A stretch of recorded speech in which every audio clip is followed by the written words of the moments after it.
Eu não sei a resposta, mas eu espero que sim. Que vocês estejam se cuidando da família de vocês, de quem vive perto de vocês, que vocês estejam em casa o máximo de tempo possível, todo o tempo que vocês puderem. Eu espero que vocês lembrem que eu sou a Jaque, professora de Geografia e assessora no Sistema Positivo de Ensino, e eu tô aqui para seguir, na verdade, mais ou menos a programação normal, porque essa semana a gente vai trabalhar com revisão novamente. Então, a gente vai revisar o capítulo 3, que trata da litosfera, relevo e estrutura da Terra, tá? Todo o conteúdo que a gente viu é entre a página 2 e 20 do material de vocês. É bastante coisa, então vamos lá pra gente fazer esse vídeo bastante dinâmico, tá? A ordem dos assuntos que eu vou revisar aqui com vocês hoje, então vocês vão relembrando comigo já, é sobre idade da Terra e tempo geológico, ambientes da Terra e a litosfera especificamente, a estrutura da Terra e a formação da crosta, ou seja, o processo todo, né? A formação e o ciclo das rochas e também os tipos de rochas e minerais, né? Falando nisso, eu trouxe as rochas aqui pra gente lembrar, observando elas também. O quinto ponto que a gente vai trabalhar são as dinâmicas da crosta terrestre e as placas tectônicas e, por fim, as formas de relevo. São 6 assuntos para a gente lembrar e perceber como tudo isso é relacionado. Então vamos lá. Primeiro assunto, a idade da Terra e o tempo geológico. Gente, a primeira informação a lembrar é que o tempo geológico tem uma escala diferente da vida humana, bastante diferente, né? O tempo geológico que a gente conheceu, ele é medido no mínimo em milhões de anos, tá? Por exemplo, o surgimento dos primeiros humanos se deu apenas há cerca de 2 milhões de anos, tá? No período mais recente, então a gente tem as eras e os períodos, no período mais recente dessa era, denominado de Quaternário, tá?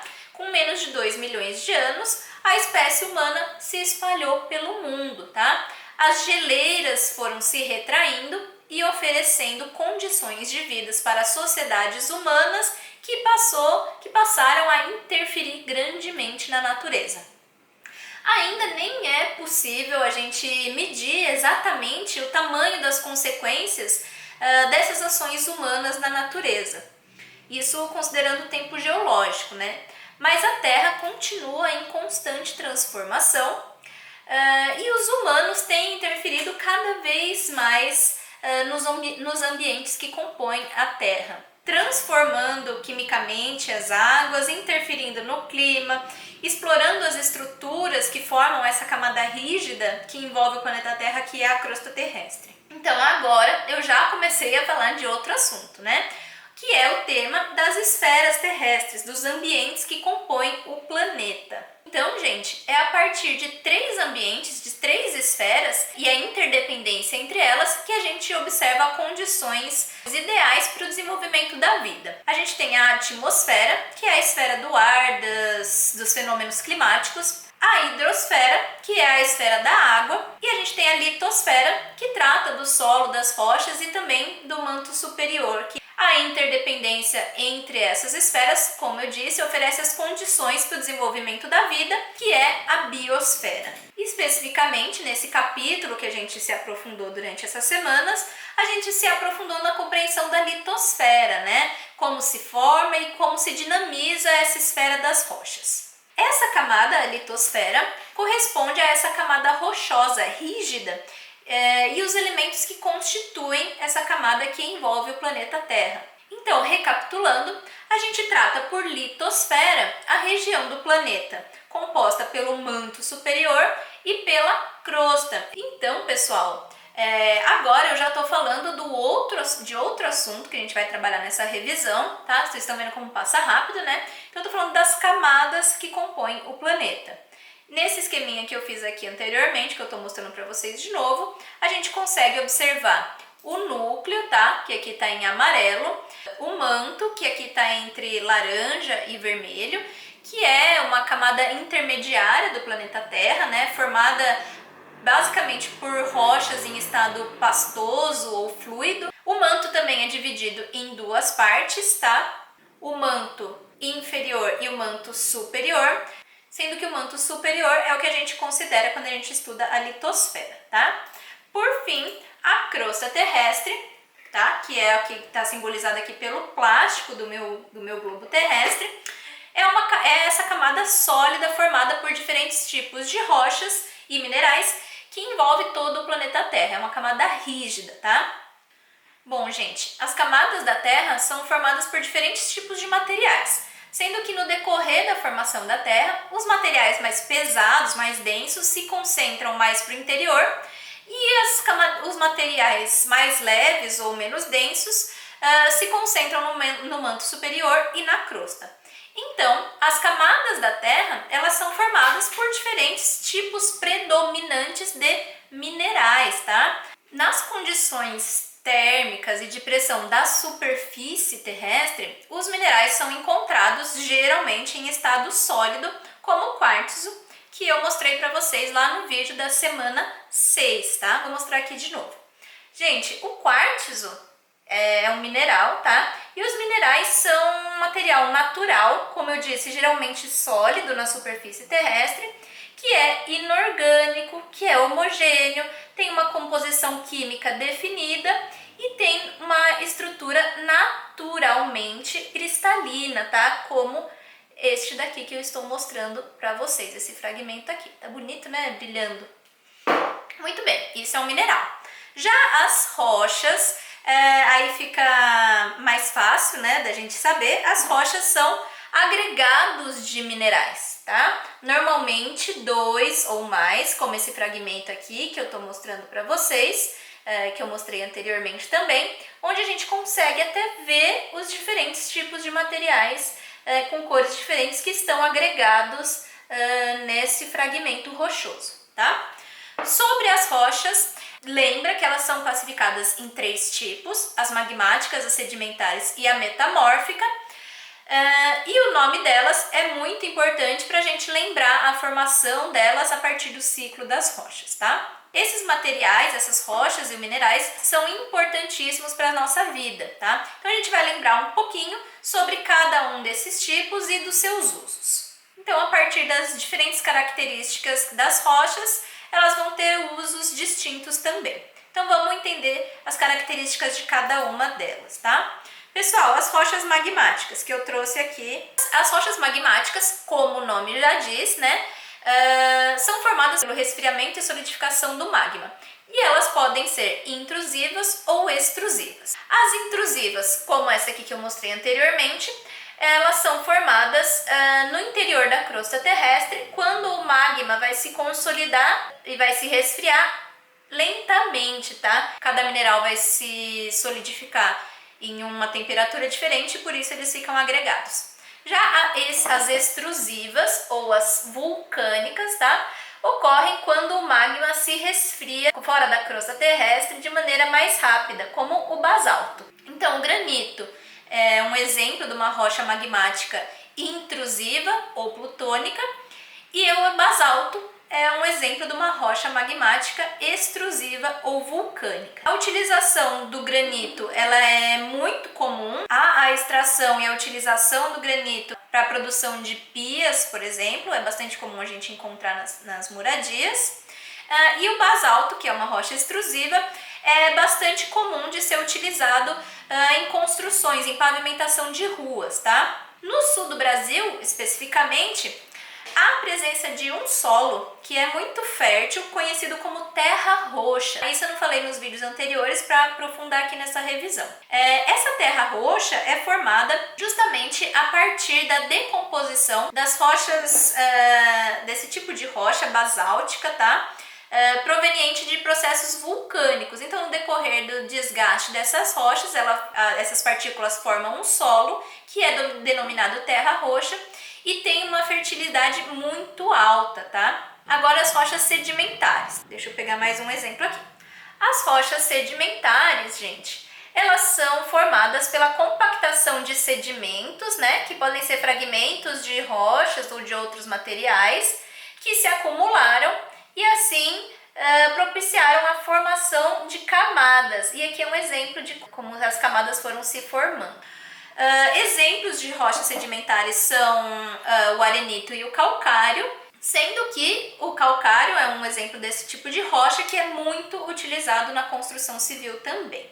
Mas um ponto de extrema importância a respeito das rochas sedimentares não é somente a formação delas e o uso direto, mas porque é nas bacias sedimentares, ou seja, nessa formação de diversos tipos de rochas sedimentares, que se formam os combustíveis fósseis. Então, as bacias sedimentares eram regiões mais baixas, tá, do relevo, que foram recebendo depósito de sedimentos, tanto de matéria inorgânica como as rochas, mas também de matéria orgânica de origem animal e vegetal, que ao longo de muito tempo foram se concentrando no interior da bacia. Então a gente tem essa região mais baixa, onde esses sedimentos foram constantemente se acumulando. E isso foi preenchendo o que normalmente é um leito de um lago ou de um rio. Então, a partir dessa sedimentação, sob altas pressões e temperaturas e com muito tempo passando, há a possibilidade de criação de um ambiente favorável para que novas reações químicas ocorram no interior dessa bacia sedimentar. Isso acaba alterando as características dos materiais originais, né, sobretudo os materiais orgânicos, né, provenientes de animais e vegetais que foram depositados ali, e transformando esses materiais em óleo ou gás natural. O óleo é o que a gente denomina por petróleo, tá? Então vejam que as bacias sedimentares têm uma importância econômica extremamente grande para a humanidade. Por fim, gente, as rochas metamórficas, eu trouxe 2 exemplos aqui para vocês. Elas são formadas por transformações que ocorrem nas estruturas de suas rochas matrizes, tá? Então, elas são submetidas, essas rochas matrizes, essas rochas anteriores, elas são submetidas a elevadas pressões e temperaturas que ocorrem no interior da crosta, ocorrendo uma transformação, e essa transformação é denominada por metamorfose. Exemplos dessas rochas metamórficas são a gneiss e o mármore. A gneiss, eu estou falando bastante dela, porque ela tem como característica principal uma alta resistência e, por essa razão, ela é muito usada como brita na construção civil e na pavimentação de ruas. Bom, agora que a gente lembrou o que a gente estudou sobre a estrutura da litosfera, a gente vai rever o que a gente estudou sobre os movimentos na litosfera.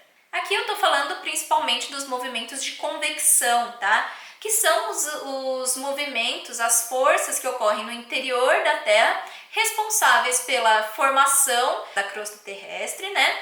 Pela movimentação da crosta terrestre e também pela transformação de todo esse material rígido que compõe a estrutura terrestre. Então vocês têm essa imagem aí que, através da análise dela, a gente consegue entender bem como funciona a formação, e eu estou mostrando ela aqui resumido porque a gente já estudou isso antes, tá? Mostrando a formação da placa tectônica e o momento onde a placa tectônica afunda no sentido do interior da Terra, se transformando novamente em material de manto. Bom, e aqui a gente já está lembrando também que a crosta, ela não é uma camada rígida contínua, ela é fragmentada, lembram, né?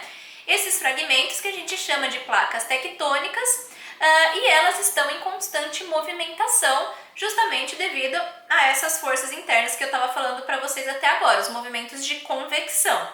Vocês devem lembrar do mapa que eu mostrei para vocês no vídeo da semana 7, acredito, que está na página 11 do material de vocês. Lembram dessa imagem, né? Esse mapa mostra pra gente como esses fragmentos da crosta terrestre, as placas tectônicas, estão organizados atualmente. Mas tem uma imagem nova que eu quero mostrar para a gente entender um pouquinho melhor o que são as placas tectônicas.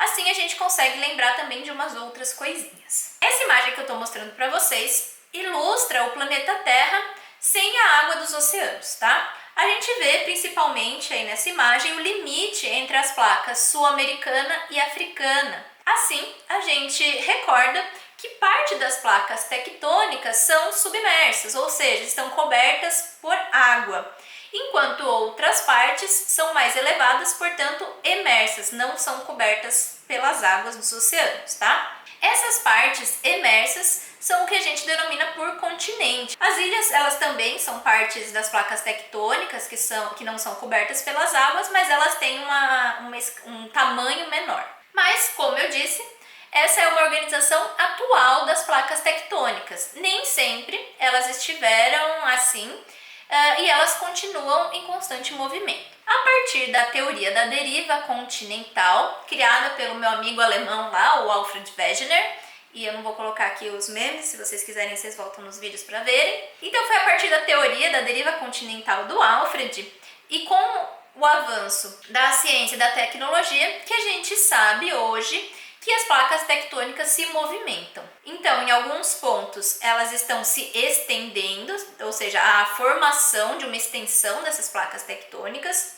Em outros pontos, elas estão sorguindo-se, elevando-se na superfície em relação ao terreno ao redor. E em outros pontos, essas placas tectônicas estão afundando, transformando-se novamente em material de manto. Só que a deriva continental, a teoria do Alfred, afirmava que os continentes se moviam sob uma massa fluida ou viscosa, como se fosse uma deriva de um barco mesmo. Já a teoria das placas tectônicas mais atual explica pra gente que é por causa dos movimentos do interior da Terra que os continentes estão se movimentando, se afastando ou se chocando. A partir dessas movimentações, uma série de mudanças pode ocorrer na superfície. E essas mudanças ocorrem principalmente na região de limite entre as placas tectônicas, tá? Então, se elas se movimentam no sentido contrário uma das outras, esse limite, essa região entre as placas tectônicas, é onde há a ascensão do material do manto. Com o resfriamento e consequente solidificação, há a formação da extensão das placas tectônicas. Nos limites, onde as placas tectônicas se movimentam uma em direção à outra, tá? Chamados de limites convergentes, as placas podem soerguer-se, formando montanhas ou cadeias de montanhas, e podem também afundar, tá? Aqui eu estou mostrando uma soerguendo e uma afundando, vocês estão imaginando tudo, né? No sentido do interior da Terra, transformando-se em material de manto novamente. Por fim, existem as regiões onde as placas tectônicas se movimentam lateralmente, tá? Vou mostrar. Gerando atrito entre elas. Esses limites são chamados de transformantes e são as principais regiões onde ocorrem os grandes terremotos. Considerando tudo isso, a formação e a movimentação que eu estou falando até agora, como resultado de todas essas dinâmicas, a gente tem então 4 tipos principais de formas de relevo. E vamos lembrar quais que são elas. Pessoal, as montanhas. Montanhas são as elevações mais altas, tá? Aquelas que têm geralmente mais de 300 metros de elevação em comparação ao seu entorno, a partir da base para o topo. Bom, juntas diversas montanhas, a gente observa a formação das cordilheiras. Os planaltos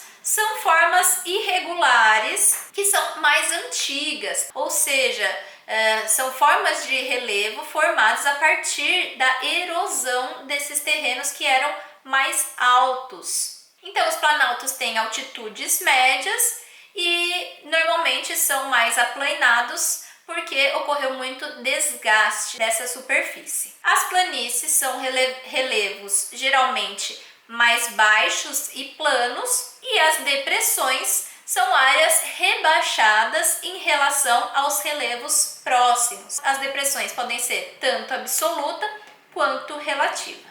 Lembrando que esse conteúdo a respeito dos relevos, tá, foi abordado no meu vídeo anterior, tá, da semana 8. E vocês podem acessar o vídeo para lembrar melhor sobre essas formas. Mas eu vou deixar aqui algumas tarefas para vocês recordarem e fixarem bem esse conteúdo antes da gente seguir adiante.